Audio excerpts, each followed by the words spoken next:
भारतीय जवाबी कार्रवाई ऑपरेशन सिंदूर 22 अप्रैल 2025 पहलगाम में एक काला दिन।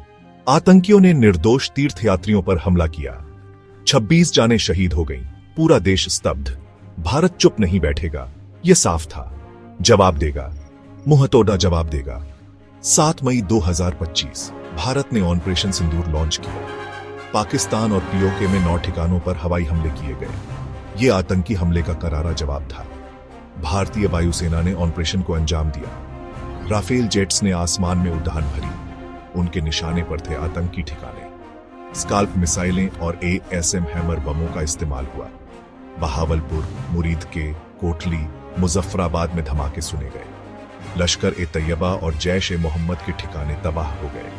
भारत ने साफ कर दिया कि कोई सैन्य ठिकाना निशाना नहीं था, केवल आतंक के अड्डों को नेस्तनाबूद किया गया। ऑपरेशन सिंदूर नाम में ही जवाब छिपा है।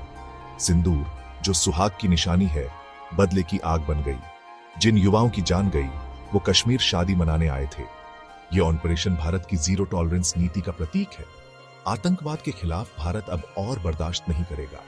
ये संदेश साफ है, आतंक फैलाया तो जवाब मिलेगा, और वो भी करारा। भारतीय वायुसेना ने ऑपरेशन को बखूबी अंजाम दिया। 23 मिनट के अंदर सभी 9 ठिकानों को निशाना बनाया गया। आतंकियों को संभलने का मौका नहीं मिला। स्काल्प मिसाइलें और ASM हैमर बमों ने अपना काम किया। 80 से ज्यादा आतंकी मारे गए। पाकिस्तान ने इसे युद्ध का कृत्य करार दिया। 31 नागरिकों की मौत और 57 के घायल होने का दावा किया। पाकिस्तान ने 5 भारतीय लड़ाकू विमानों को मार गिराने की बात भी कही। हालांकि भारत ने इसे पूरी तरह से खारिज कर दिया। पाकिस्तानी प्रधानमंत्री शहबाज शरीफ ने कड़ी प्रतिक्रिया का वादा किया। रक्षा मंत्री ने कहा कि वे केवल भारतीय सैन्य प्रतिष्ठानों को निशाना बनाएंगे। पाकिस्तानी मीडिया ने कोटली, बहावलपुर और मुजफ्फराबाद में मिसाइल हमलों की सूचना दी। भारत ने साफ किया कि उसके निशाने पर केवल आतंकी ठिकाने थे। नागरिकों को कोई नुकसान नहीं पहुंचाया गया। पाकिस्तान के दावे झूठे और बेबुनियाद हैं।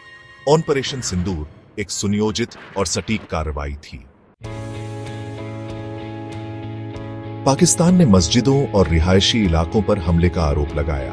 हालांकि भारत ने इन आरोपों को सिरे से खारिज कर दिया। पाकिस्तान ने कहा कि हमले के दौरान 57 वाणिज्यिक विमान पाकिस्तानी हवाई क्षेत्र में थे। अंतर्राष्ट्रीय समुदाय ने संयम बरतने की अपील की।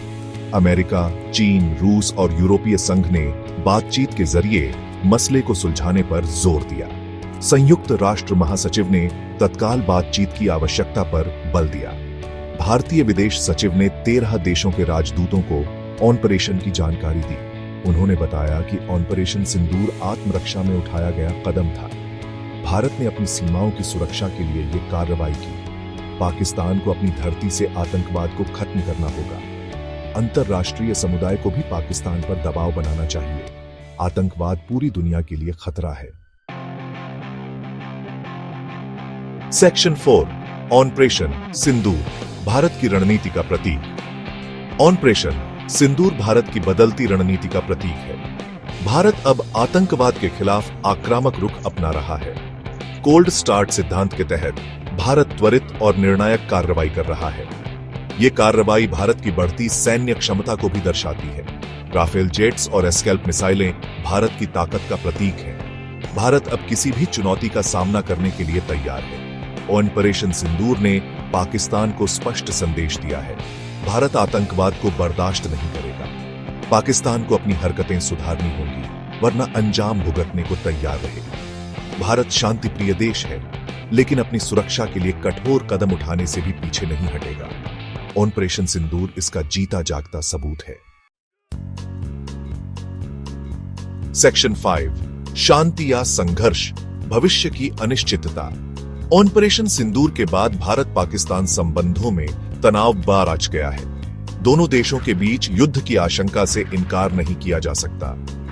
अंतर्राष्ट्रीय समुदाय को मध्यस्थता कर तनाव कम करने की कोशिश करनी चाहिए। भारत को भी कूटनीतिक प्रयास जारी रखने चाहिए। पाकिस्तान को बातचीत के लिए राजी करना होगा। दक्षिण एशिया में शांति और स्थिरता के लिए यह जरूरी है। हमें उम्मीद करनी चाहिए कि बातचीत से मसले का हल निकलेगा। युद्ध किसी समस्या का हल नहीं है। युद्ध से सिर्फ और सिर्फ तबाही होती है। आपका क्या मानना है? क्या ऑपरेशन सिंदूर सही कदम था? अपने विचार कमेंट बॉक्स में जरूर साझा करें।